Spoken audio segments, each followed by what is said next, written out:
lagi di podcast Himakes volume ke-6 bersama saya Isaura Putri. Dan kali ini kita akan berbincang-bincang kembali mengenai prospek kerja jurusan kesehatan di era modern yang akan dihadiri oleh bintang tamu kita yang sangat amat luar biasa. Assalamualaikum warahmatullahi wabarakatuh. Selamat siang semuanya. Terima kasih kepada Himakes dan Aura yang telah mengundang saya pada acara yang luar biasa ini. Semoga nanti pada acara kita hari ini bisa memberikan banyak insight, manfaat untuk suksesi prospeksi karir ke depan ya. Hai, nama saya Agil Ruliansyah. Saya juga alumni dari Polindra. Terima kasih Makes buat kesempatan buat sharing-sharingnya. Semoga kita bisa terus berbagi buat sharing-sharing yang lebih untuk prospek kerja atau berbagi pengalaman. Selamat datang Bapak, terima kasih sudah datang di podcast Himakes kali ini. Dan Mas Agil, senang sekali kita bertemu lagi kembali di acara Himakes. Dan Bapak, kalau boleh ceritakan singkat Bapak tentang pengalaman Bapak selama ada di dunia kesehatan itu bagaimana? Profil ya. Iya Bapak. Baik, terima kasih Aura atas undangannya, luar biasa ini.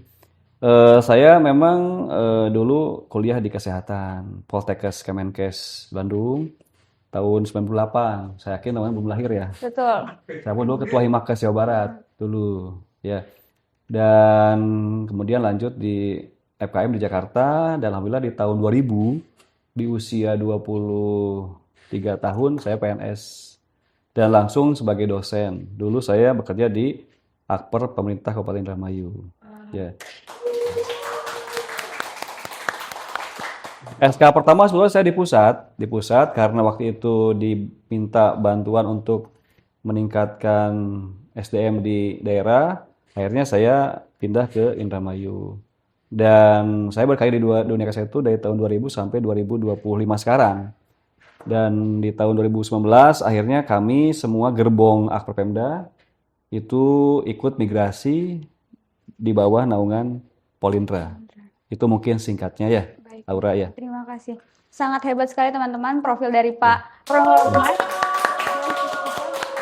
Oke, kemudian dari Mas Agil sendiri sebagai alumni jurusan kesehatan dalam prospek pekerjaan kali ini Mas Agil seperti apa? Mungkin bisa diceritakan dulu pengalaman-pengalaman di Polindra semasa kuliah dulu sampai akhirnya berkarir di bidang kesehatan saat ini. Baik, kebetulan saya juga alumni dari D3 Keperawatan Polindra dan kebetulan lagi saya juga muridnya Pak Omet. Tahun berapa Gil? Tahun 2000 masuk 2000 berapa ya? 2000. Bimbingan saya juga. Ya, kebetulan saya bimbingannya juga Pak Omet, guru dosen pembimbingnya. Saya lulus 2021, Pak. 24 kemarin. 2024, maaf ya, 2024 baru lulus Dan langsung bekerja di mana Gil? awalnya sih saya kerja di klinik swasta yang memang konsennya tuh di dunia industri di salah satu klinik swasta ya. Saya ngambil pelatihan hiperkes, ngambil dapat kesempatan di klinik swasta yang konsennya itu ke dunia industri buat medical check up. Saya pernah ada di salah satu PT di Majalengka, terus ke pembangkit listrik yang ada di Cirebon, terus malah melintang langsung ke salah satu PT yang ada di Tegal. Terus singkat cerita, ada kesempatan buat balik ke Indramayu yang lebih dekat dari rumah. Alhamdulillah sekarang kerja di salah satu rumah sakit BUMN Sangat luar di IHC Indonesia Health Corporate dan sampai sekarang alhamdulillah saya kerja di situ. Ternyata banyak sekali pengalaman yang sudah dilewati selama kurang lebih 2 tahun ini ya Mas. Kurang lebih 2 tahun ini. Langsung saja kita masuk ke dalam topik. Ya, silakan. Untuk jurusan Polindra ini kan ada banyak sekali Bapak. Ada 3 jurusan kesehatan 3 sekaligus. prodi ya. Iya betul. Di tahun ini kita memiliki 3 prodi kesehatan teman-teman. Ada D3 Keperawatan, ada D4 Teknologi Laboratorium Medis, dan juga Teknologi Rekayasa Elektromedis. Boleh Bapak dijelaskan terlebih dahulu sejarah jurusan kesehatan di Politeknik Negeri Indramayu ini dan dari jurusan mungkin mulai dari keperawatan terlebih dahulu. Baik, terima kasih Aura. Jadi teman-teman semua yang belum tahu bagaimana histori kita, bahwa yang belum paham bagaimana proses lahirnya jurusan kesehatan, bahwa memang perlu diketahui kita dulu adalah Akper Pemda awalnya. Ketika keperawatan di bawah naungan pemerintah daerah Kabupaten Indramayu. Karena ada aturan main atau aturan undang-undang yang tidak boleh bahwa Pemda menyalahkan pendidikan tinggi, maka Alhamdulillah kami dengan proses yang berliku di tahun 2019 di tanggal 24 Juli kita BAST, berita serah terima dari Pemda diserah terimakan kepada Kemendikti. Itu awalnya. Waktu itu kita belum jurusan karena baru satu prodi D3 Keperawatan. Kemudian untuk itu kita tahun 2022 menginisiasi secara awal untuk lahirnya prodi tambahan, di mana sebelumnya kita melakukan kajian untuk dibuatnya prodi tersebut. Atas dasar kebutuhan pasar, kita buatlah prodi elektromedik. Saat itu kita belum langsung di approval, karena ada beberapa kendala, diantaranya adalah dosennya belum inline, karena harus minimal 5 orang inline. Sehingga kita mengajukan formasi tambahan untuk dosen elektromedik. Dan di tahun 2024, kebetulan juga ada teman-teman yang konsen di lab medik juga ingin ikut membidani lahirnya TLM. Akhirnya kami di tahun 2024 resubmit dengan komponen yang sudah siap. Alhamdulillah dari pihak kementerian kita diberikan lampu hijau untuk operasional izin prodi baru. Sehingga saat ini kita ada 3 prodi ya, T3 Keperawatan, kemudian TREM atau Teknologi Rekayasa Elektromedik, kemudian yang ketiga adalah TLM, Teknologi Laboratorium Medik. Begitu Aura. Oke Bapak, terima kasih. Singkatnya ya. Ya, kemudian untuk menurut Bapak, bagaimana gambaran prospek untuk prodi-prodi tersebut Pak Siap. dalam masalah pekerjaan Ya. mungkin ke depannya? Teman-teman bersyukur pertama adalah untuk market kita, kalau kesehatan itu kan tidak pernah mati ya. Industri yang tidak pernah mati itu cuma kesehatan, pendidikan. Dan kita alhamdulillah setiap tahun termasuk Mas Agil di depan kita selalu serapan lulusannya SOD. Ya. Itulah bahwa alhamdulillah teman-teman gak usah khawatir bahwa prospeksi lulusan kesehatan baik D3 Keperawatan, kemudian elektromedik dan lab medik, insya Allah itu sangat banyak. Mau di domestik, mau di nasional, mau di BUMN, mau di pemerintah, mau di swasta, itu banyak. Yang penting kita bersiap untuk berkompetisi. Begitu mungkin Aura. Baik Bapak, terima kasih. Kemudian untuk Mas Agil, apa kabar Mas Agil sebelumnya? Baik, Oke. Senang bisa ketemu lagi. Sebelumnya kita sudah pernah ketemu di acara Himakes sebelumnya itu tahun berapa? Tanggal berapa ya Mas? Udah lama banget pasti. iya deh kayaknya ya. Betul Pak. Pembina ya. Dan kebetulan juga Mas Agil sebagai anggota Himakes juga di Polindra ini ya, betul? Betul. Oke, menurut Mas Agil dari pemaparan Pak Nur Rohmat tadi, menurut Mas Agil sendiri yang merasakan pengalamannya sebagai alumni di Polindra itu bagaimana Mas? Sangat relate Pak. Yang tadi yang bisa diceritakan sama Pak Omet, Nur Rahmat, itu benar-benar sangat relate banget buat saya gitu. Soal prospek kerja yang memang dunia kesehatan, industri kesehatan tuh kayaknya walaupun bertahun-tahun nggak pernah mati gitu. Karena kan yang kita hadapi kan soal derajat kesehatan dan sebagainya gitu. Dan kalau pas di kuliah sih alhamdulillahnya saya lulusan angkatan ketiga dari prodi keperawatan ya, yang memang di Polindra ini udah negeri. Udah ada mata kuliah K3 ya? Saya ngajar K3 ya? Ya, itu udah ada. Pasti pakai ya? Itu ya udah waktu pas masih kuliah mata kuliahnya udah ada K3 di Polindra. Kebetulan Pomet sendiri dosennya yang pengampu mata kuliahnya. Terus soal pengalaman di Polindra sih sangat lengkap ya kayaknya. Cuma di Polindra deh yang labnya segitu proper gitu. Untuk kita buat praktek dan sebagainya. Asli ya Gil? Asli ya. Soalnya pas belajar soal tindakan setelah mata kuliah selesai ya balik lagi ke lab kan, dan itu proper banget tuh, kan lengkap tuh ya di lab lantai masih lantai 3 ya?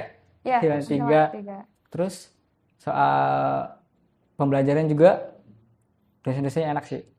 Termasuk Pak Nur Rahmat. Dan Termasuk Pak Nur kebetulan Rahmat. saya juga saat ini diajar oleh beliau Profesi ya? ya di bidang etika keperawatan. Etika Betul ya, Pak? keperawatan. Ya. Karena salah satu modal kita untuk bersaing di dunia kerja adalah Etika, profesi. betul.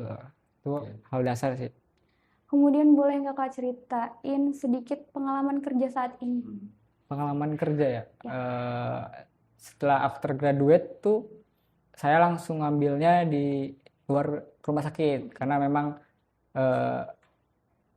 bukan di luar sih, karena masih berkesinambungan ya kesehatan tuh baik lagi tadi Pomed Di industri ya. di industri gitu dan nggak pernah mati dan kayaknya semua lini betul nggak sih Pak semua lini itu butuh kita-kitaan gitu Iya, sebagai dalam tenaga ini kesehatan. lalu Aura kita termasuk salah satu daerah untuk pengembangan industri baru. Kayaknya buat teman-teman kayaknya di semua di lini butuh deh tenaga Iya, kesehatan betul. gitu baik di rumah sakit atau Iya. di luar rumah sakit.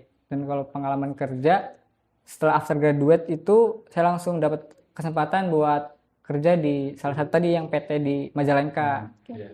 Itu sekitar 2 bulan kalau nggak salah ya.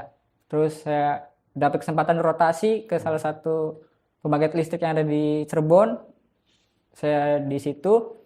Lalu setelah 3 bulan atau 4 bulan gitu di PLTU Cirebon dirotasi lagi ke salah satu PT yang ada di Berpetualang. Berarti untuk kata-kata seperti jurusan kesehatan itu tidak hanya di rumah sakit seperti itu ya Bapak? Tidak, justru itu kan sangat universal. Universal. Kita bisa out hospital maupun in hospital. Di industri tadi Mas Agil bilang, yang penting kita sudah menyiapkan diri mau dibawa kemana. Kalau Mas Agil PSI industri berarti tadi dia sudah menyiapkan diri untuk melakukan pelatihan Hypercase. betul. Karena salah satu starting point untuk bisa submit apply di industri adalah punya pelatihan K3 atau Hypercase. Itu. Betul.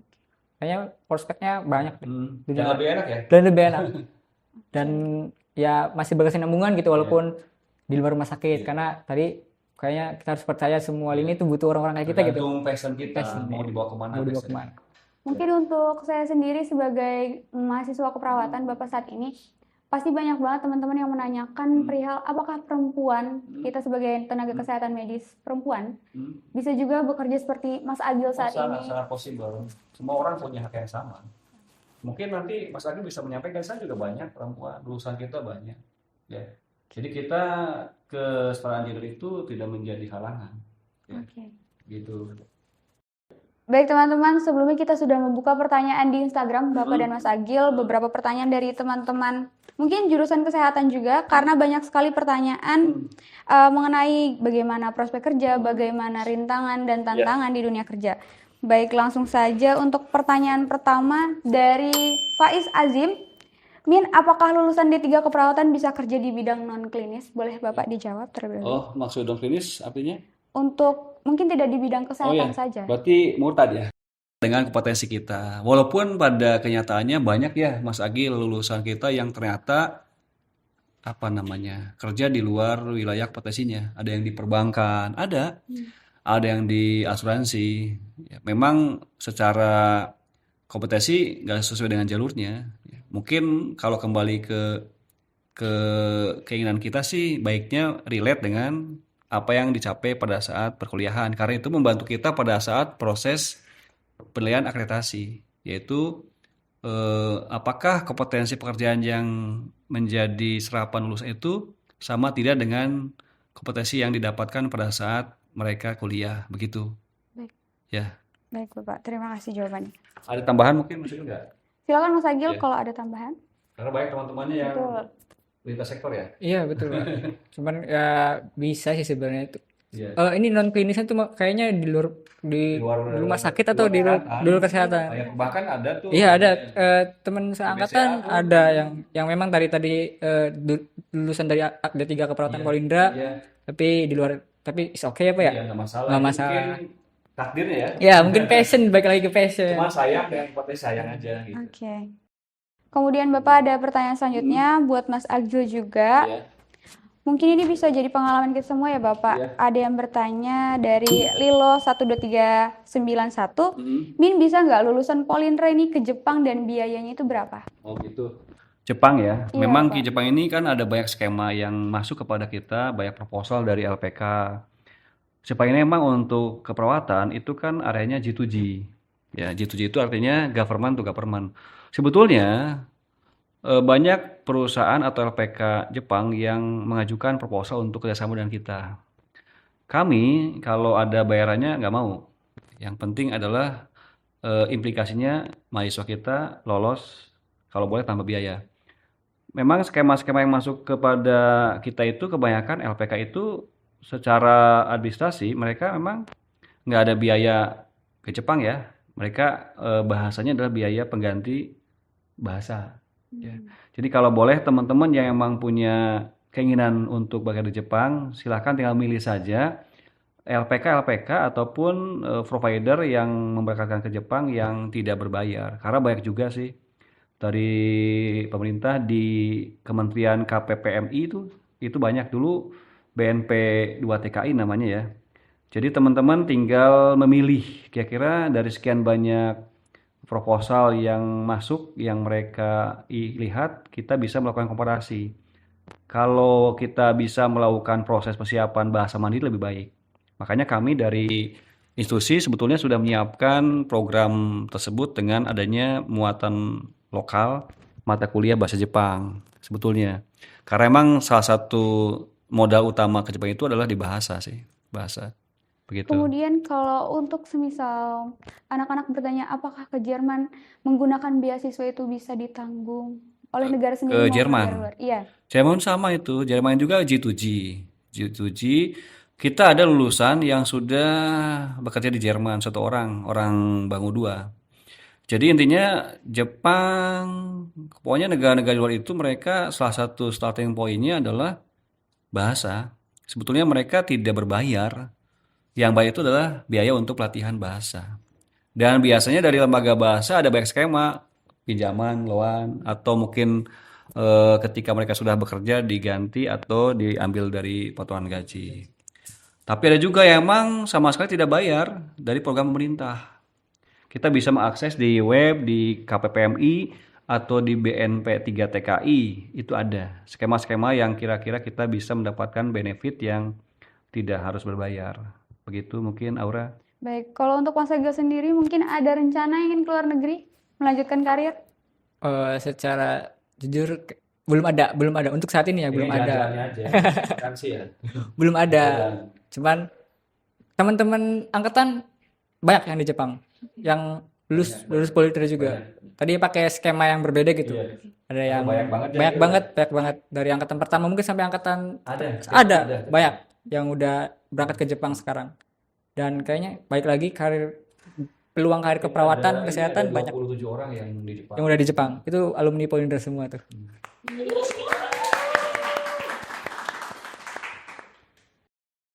Baik Bapak, untuk pertanyaan selanjutnya dan ini terakhir Bapak. Terakhir terasa ya. Ya. Ada pertanyaan dari Mochi Strawberry. Min mau tanya, rumah sakit yang bekerja sama dengan Polindra itu apa saja? Kalau rumah sakit yang sudah running kerjasama dengan kita adalah salah satunya untuk praktek ya, banyak.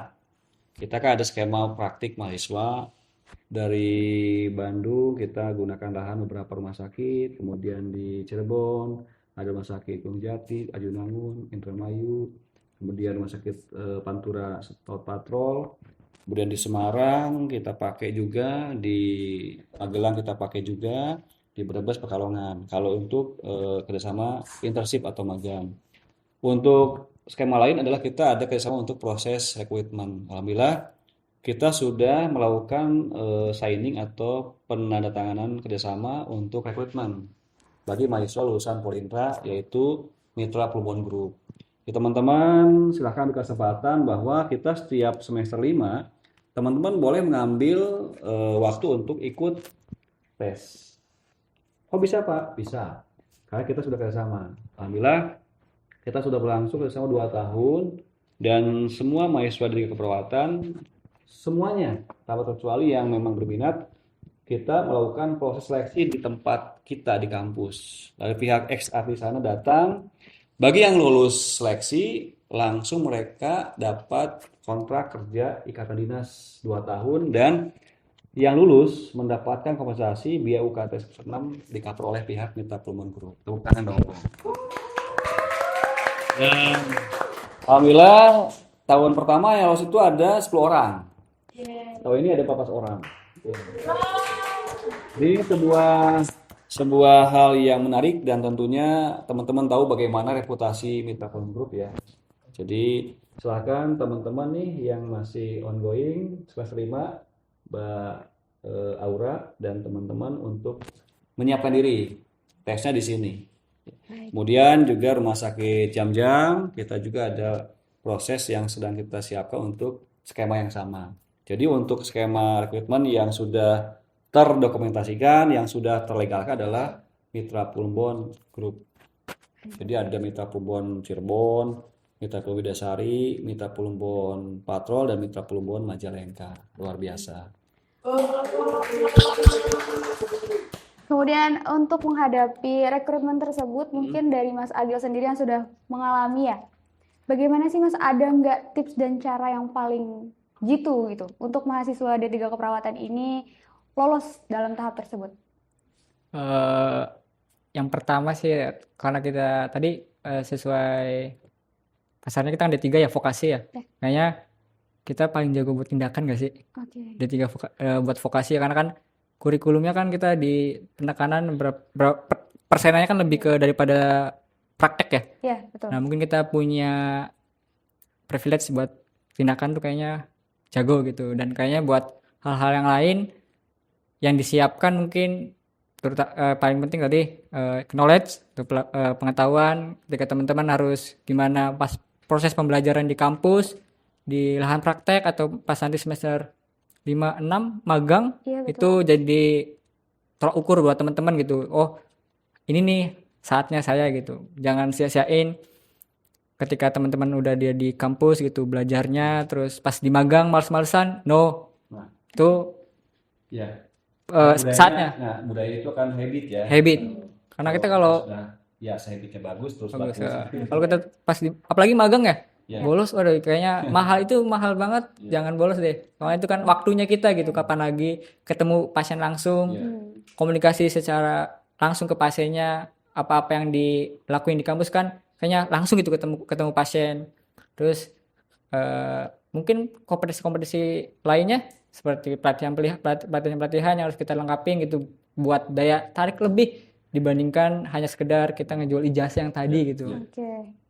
Mungkin sebagai lulusan D3 Keperawatan yang tadi sudah dijelaskan juga oleh Pak Omet, kita bekerja sama dengan rumah sakit di beda-beda daerah, Mas. Untuk culture tersendiri, bagaimana cara kita menanggapi perbedaan culture tersebut sebagai seorang perawat? Sebagai seorang perawat, Ya. kalau memang budaya masing-masing rumah sakit kan beda gitu. Bahkan SOP-nya per rumah sakit juga beda-beda gitu. Itu yang kayaknya harus teman-teman siapkan gitu. Perbedaan tuh tampak di depan, tapi yang harus kita hadapi, jangan, walaupun itu beda, kayaknya kita harus ngedon gitu. Apalagi ambil positifnya betul. Apalagi pas kita magang, rotasi kita kan banyak nih rumah sakit yang bekerja sama Polindra gitu. Nah, masing-masing kayak dari budaya di rumah sakitnya, terus budaya pembelajaran dari CA atau pembimbing di rumah sakitnya kan beda-beda gitu cara pengajarannya, dan itu harus kita hadapi dengan positif sih sebenarnya. Jangan ngedon, teman-teman, harus tetap semangat sih kalau soal perbedaan, tapi tetap aja sih karena soal budaya, karena itu berbeda-beda, kita harus adaptif aja sih, ngikutin, ambil bagusnya, buang jeleknya gitu aja sih. Oke, tidak terasa sudah 30 menit terakhir Bapak, kita di penghujung acara. Mungkin ada pesan dan pesan terakhir dari Bapak untuk mahasiswa Polindra. Baik, terima kasih. Pesan saya adalah tetap semangat. Kita punya banyak kesempatan di depan mata, tapi kalau kita tidak bersiap diri, itu percuma. Artinya, mari kita bangun tadi kata Mas Agil, personal branding, habit positif. Kita upskilling diri kita dengan brand-brand yang baik. Kita punya hal-hal yang luar biasa di sini. Kita punya banyak fasilitas, tapi kalau kita tidak memanfaatkan, percuma. Artinya, walaupun tadi prospeksi kita luar biasa, banyak kesempatan, kalau kita nggak bersiap diri, percuma. Jadi mari kita bangun pribadi yang positif, kita kuatkan skill kita bangun kognitif yang luar biasa, dan jaga personal branding. Yang kedua adalah mau dibawa kemana? Kita harus punya roadmap. Roadmap itu artinya peta jalan kehidupan kita, sehingga kita sudah punya target-target apa saja sih rencana kita yang akan kita siapkan untuk menggapai mimpi yang kita inginkan di depan mata nanti. Seperti itu. Bapak, terima kasih. Kemudian untuk Mas Agil, mungkin untuk adik-adik yang sekarang masih di D3 Keperawatan Polindra ini, bagaimana Mas kesan dan pesan untuk teman-teman semua?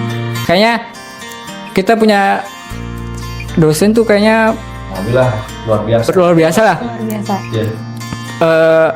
Di luar juga kayaknya siapa sih nggak kenal sama dosen-dosen Polindra gitu. Iya, betul. Betul kan? Poinnya ya. Di mana lagi gitu?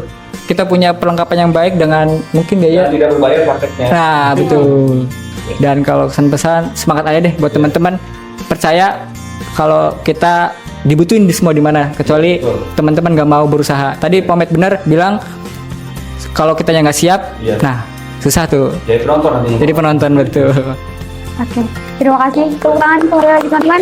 Luar biasa pembahasan di podcast kali ini. Mungkin untuk di waktu-waktu selanjutnya jika ada waktu luang kita bisa berbincang-bincang kembali Bapak Terima dan Kak kasih Agil. atas undangannya Aura dari Makes. Baik Bapak, terima kasih dan Kak Agil terima kasih sudah datang. Semoga sehat. Amin. Semoga makin Terima kasih juga, karirnya. Mbak Aura. Semangat Terima ya. kasih, Pak. Terima kasih Bapak.